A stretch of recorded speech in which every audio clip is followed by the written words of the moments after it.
Você não vai perder o seu Bolsa Família. Se quem recebe Bolsa Família é vagabundo, não, cara. A maioria trabalham. Por que o Lula fala? Quanto mais inteligente é o povo brasileiro, menos ele vota no PT. Cara, quem fala isso é ele. Ou seja, ele não investe em educação, porque se as pessoas ficarem mais inteligentes, vão parar de votar no PT, cara. E a gente precisou gastar 700 bilhões de reais para atender o povo todo durante a pandemia, para que não houvesse o caos, para que as pessoas não passassem fome, para garantir saúde para todo mundo, abrir UTI. Hoje, o Lula, sem pandemia, já tá gastando mais do que isso, cara, para tentar se reeleger. Ele descontrolou as contas públicas. Eu acho que é mais uma campanha mostrando como é que tá horrível, desastroso esse governo do Lula. Mais cedo ou mais tarde, a gente vai ter que estar junto contra o PT. Então não faz sentido a gente atacar um ou outro no espectro da centro-direita, pensando em poder, pensando que vai para o segundo turno. Tem uma missão muito maior de todos nós, uma responsabilidade muito maior de todos nós com o país. Eu sei que eu posso fazer um baita de um governo, aproveitando o que eu aprendi junto com o presidente Bolsonaro, a minha experiência de 24 anos de política, eu sou advogado, sou empresário. Esse cenário de segundo turno é perfeitamente esperado para vocês, eu imagino. Mas a gente está vivendo em 2026 tem vários outros candidatos muito mais alinhados com o espectro que a gente chamaria de direita do que, por exemplo, quando a gente pensa em esquerda, eu só consigo lembrar do PT aqui, na real, né? Então, a direita, a gente tem aí, ou mais a direita, a gente tem o Zema, a gente tem o Caiado, a gente tem o Renan, tem uns caras, tem, sei lá, Augusto Cury, tem uns caras. E como é que tu vê isso pra direita, que tu tá chamando de direita, ganhar do PT, não era melhor que todo mundo tivesse junto, só que isso é impossível, né? Como é que funciona pra esse lado aqui, essa interlocução com essa, vou chamar de direita fora do bolsonarismo? Igor, os partidos têm direito a lançar seus próprios candidatos, né? Eu respeito muito todos eles que estão com os nomes colocados, né, dos seus partidos. Agora, eu fui um grande incentivador da pré-candidatura de alguns deles. Teve um foi lá na minha casa conversar comigo, achando que eu fosse demovê-lo de ser o candidato a presidente. Eu falei, não, cara, tu tem que ser candidato a presidente. É importante, vamos pro debate lá. Eu acho que é mais uma campanha mostrando como é que tá horrível, desastroso esse governo do Lula. Nos debates, a gente vai poder mostrar pra população que o Brasil não aguenta mais 4 anos de PT, o Brasil quebrou. Eu fui incentivador de alguns, no plural deles. Mas agora parece que não sei se é orientado por marqueteiro. Entra numa de querer atacar o candidato, o pré-candidato que está nas frentes nas pesquisas. O que as pesquisas hoje, não apenas essa, se você fizer olhar todas as pesquisas, a tendência qual é? A tendência é ter um segundo turno entre o Flávio Bolsonaro e o Lula. Né, com, assim, já a quantidade de pancada que eu já sofri, a quantidade de boicote, a quantidade de, enfim, todo mundo atirando, né, contra o Flávio Bolsonaro. A gente está aqui, cara, com tudo que o governo já gastou, mais de 200 bilhões fora do arcabouço fiscal, já gastou 4,5 bilhões só esse ano de propaganda, tentou aumentar a quantidade de pessoas que recebem programas sociais, cara, fez de tudo. Ele quebrou, o Brasil tá quebrado na mão do Lula. Ele pra tentar se reeleger. Ele tira, ele bota, né? Ele tá achando que o povo brasileiro é otário, né? Mas já passou essa fase que ele conseguiu enganar o povo brasileiro, né? Com a internet hoje. Então, assim, mesmo assim, a gente tá com essa força toda, né? Se você olhar pelas pesquisas todas, aí há um empate técnico, alguns botam numericamente na frente, outros botam numericamente na frente, mas todas praticamente apontam para essa disputa acirrada. E que, assim, a preço de hoje, Igor, não adianta querer atirar em mim, achando que vai ultrapassar o Flávio Bolsonaro, que vai para o segundo turno com o Lula. Não é isso que é o cenário que está posto, né? Não tô com toda a humildade aqui, o que as pesquisas mostram. Há uma marca muito consolidada que foi construída por todos nós. O presidente Bolsonaro deixou, não só uma marca, deixou um movimento, deixou, né, princípios, ideias, deixou exemplo. A situação que ele está, milhões de pessoas ficam ali sensibilizadas com a covardia que estão fazendo com ele. E como ele passou o manto dele para mim, para eu ir para essa disputa, já que ele não pode ir, as pessoas estão seguindo quem tem credibilidade, que é o Jair Messias Bolsonaro. Então, assim, óbvio que eu não vou ficar aqui atirando em todo mundo, não vou ficar. Porque na minha cabeça de verdade, eu sei que mais cedo ou mais tarde a gente vai ter que estar junto contra o PT. Então não faz sentido a gente atacar um ou outro no espectro da centro-direita, pensando em poder, pensando que vai para o segundo turno. Tem uma missão muito maior de todos nós, uma responsabilidade muito maior de todos nós, um país. Porque quando eles começam a atacar alguém que claramente tem todas as possibilidades de ir para o segundo turno com o Lula, eles estão desgastando a mim. Então pode ter um monte de gente que não vote nem em mim nem no Lula, e poderia votar em mim, que de repente no dia da eleição não vai votar, porque se desestimulou. Então, assim, atacando o Flávio, ou o Flávio atacando o Caiado, ou o Caiado atacando o Zema, cara, eu acho isso um desserviço, e eu não vou me prestar a esse papel. Eu vou ficar defendendo o que eu acredito, as propostas que eu tenho, que são completamente diferentes do que tá aí, eu sei qual caminho que tem que seguir, eu tô preparado para essa missão, eu sei que eu posso fazer um baita de um governo, aproveitando o que eu aprendi junto com o presidente Bolsonaro, a minha experiência de 24 anos de política, eu sou advogado, sou empresário, sei como funciona o jogo do poder em Brasília, eu tenho o caminho da prosperidade aqui que eu vou mostrar pro povo brasileiro. Para resgatar a esperança dessa galera, dos jovens, para não roubar velho, os velhinhos do INSS, respeitar os velhos do INSS, devolver a esperança para os nossos jovens, promover o maior programa de mobilidade social que esse Brasil já viu. Como é que é o que eu vou fazer. Deve ser complexo. Difícil de falar em 2 linhas. Não. Vou te falar, não acho que é difícil, cara. Porque tanta coisa errada que esse governo fez, tem tanta despesa para cortar. Não é uma missão impossível você organizar as despesas caberem dentro das receitas, no orçamento ser respeitado, você dar previsibilidade para os investidores, você resgatar a credibilidade do país, porque hoje, Igor, a vida de todo mundo tá aqui na palma da mão. Verdade. Concorda? Só que tem muita gente ainda que não tem acesso à internet. Verdade. O que a gente vai propor? Cara, todo brasileiro vai ter acesso à internet. Foi o governo do presidente Bolsonaro que implementou o 5G no Brasil. O Bolsonaro ia para as aldeias indígenas, lá na Amazônia, no Pará, na Amazonas, no Acre. O que os índios pediam? Wi-Fi. Imagina. E hoje você vê um monte de perfil de indígena aí, que eles têm rede social. Eles são informados, criticam o governo Lula, querem trabalhar e não podem. Assim, vamos lá, internet para todo mundo, na palma da mão. O governo do presidente Bolsonaro foi o segundo mais digital do mundo. A nossa plataforma GovBR, que agora foi sucateada por esse governo, você tinha centenas de serviços públicos à sua disposição na hora. Então, por esse aplicativo, vai ser uma plataforma muito mais robusta, né? Você consegue, pelo CPF de cada brasileiro, você ter ali uma noção de qual o perfil de cada brasileiro. Então, assim, vai ter plataformas de mobilidade social, desde aquela pessoa que hoje, ô Igor, ela é semi-analfabeta, até aquela pessoa lá no final da linha que precisa de um financiamento, um crédito barato para poder criar o próprio negócio, ampliar o próprio negócio. Então, tem um espectro de perfis diferentes, onde todo esse pessoal, principalmente quem recebe um Bolsa Família, por exemplo, que é importante sempre ressaltar, você que recebe Bolsa Família, eu vou manter o Bolsa Família. Nenhum candidato vai cortar a Bolsa Família. Seria uma burrice. O que a gente vai propor? Nessa plataforma, primeira coisa, você que recebe Bolsa Família, você conseguiu um emprego de carteira assinada, ou você abriu a sua própria empresa, a sua MEI, você não vai perder o seu Bolsa Família. Por que a gente tem que pensar? Isso eu aprendi com o tempo, com maturidade, que eu não pensava assim lá atrás, né? Hoje eu compreendo. A pessoa que recebe um Bolsa Família hoje, 70% delas trabalham, cara.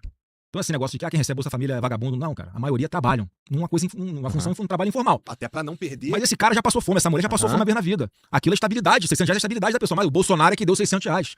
Vocês lembram que quem ganhava aí Bolsa Família há bastante tempo ganhava 100 reais, 90 reais, era em média 190. O que o Bolsonaro fez? Triplicou o valor. No mínimo 600 reais. Durante a pandemia ele pagava em dobro para as mães solo. 1.200 reais para as mães solo. Enfim, em função dessa renda básica, essa galera que já passou fome na vida não quer voltar a passar fome. Eles têm a memória do que é, do perrengue que é. Então se ela tá ganhando a vida agora, recebe Bolsa Família, tá ganhando a vida aí vendendo suco de laranja no sinal de trânsito.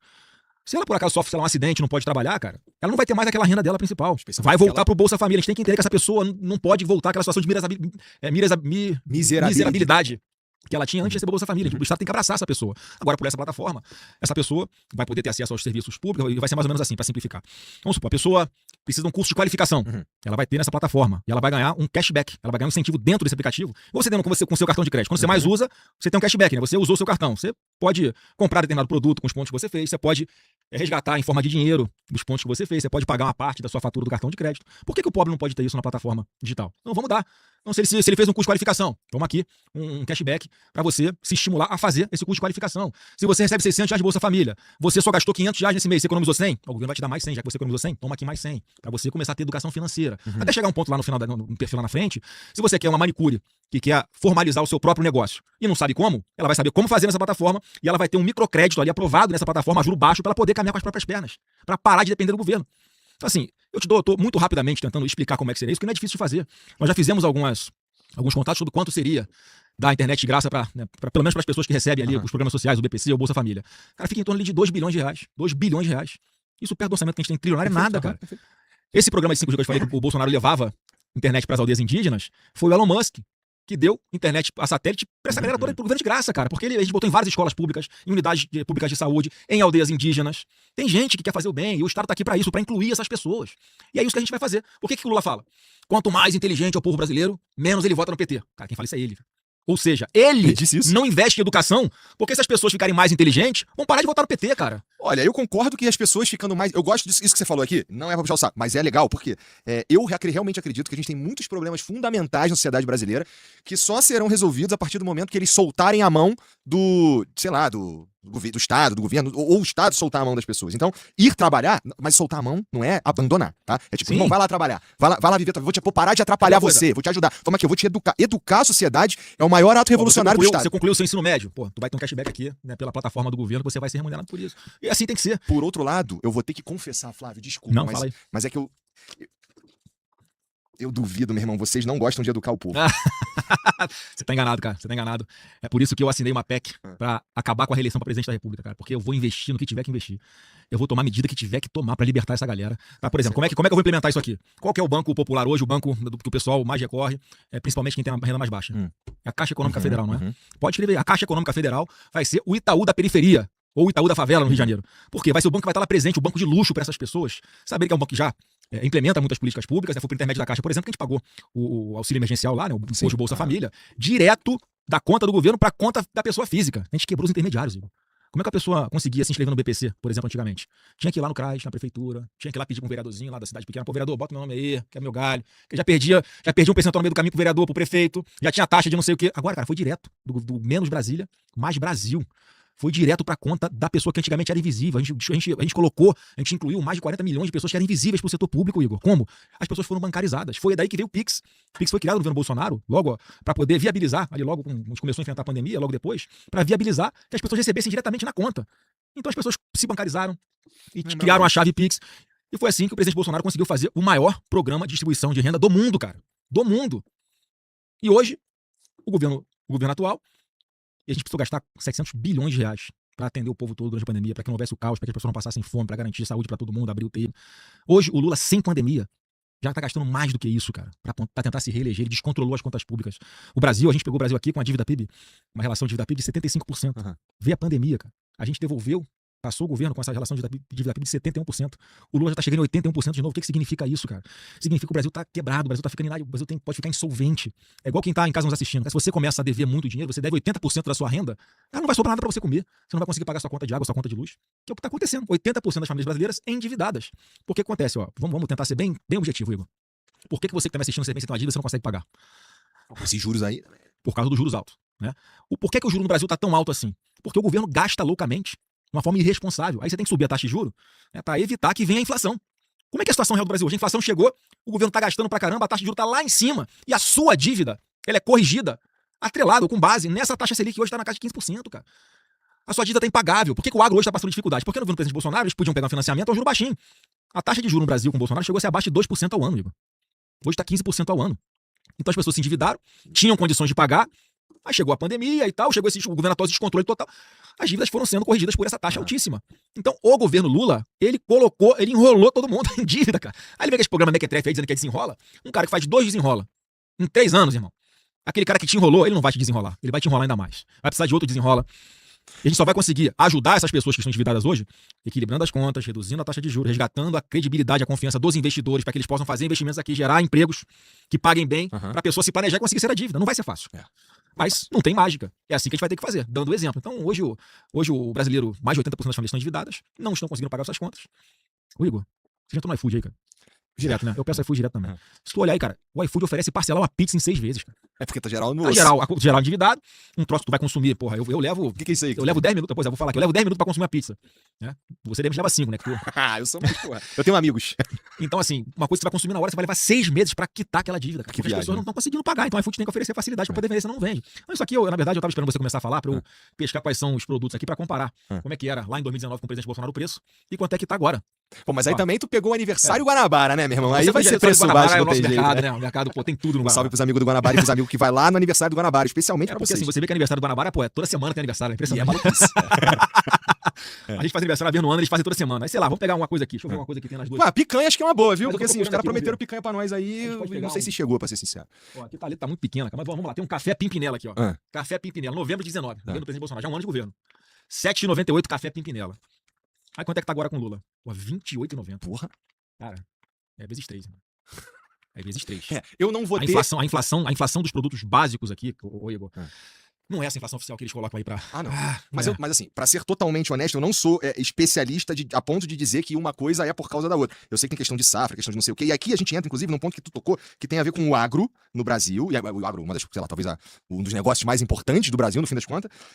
E a gente teve também aí uma coisa que tu se envolveu pessoalmente, que foi o lance do tarifaço do Trump, né? Que... lá no começo ele disse que ia tarifar pra cacete, aí volta atrás, aí tarifa de novo, aí tarifa uns troços, não tarifa outros, e agora ele tá falando que disse que viria uma nova tarifa, a ponto de tu ir lá nos Estados Unidos falar com os caras, né? E uma coisa que eu queria te perguntar, inclusive, vê se eu entendi direito. Tu disse pro cara, pô, não tarifa agora não, tarifa depois? Não foi isso não, cara. Eu vou te explicar. Tu tava falando pra me ajudar até eu conseguir achar, mas eu não consegui achar ainda. Mas tá bom, a gente tem... a gente vai ter tempo. Olha, não foi nada disso, olha só.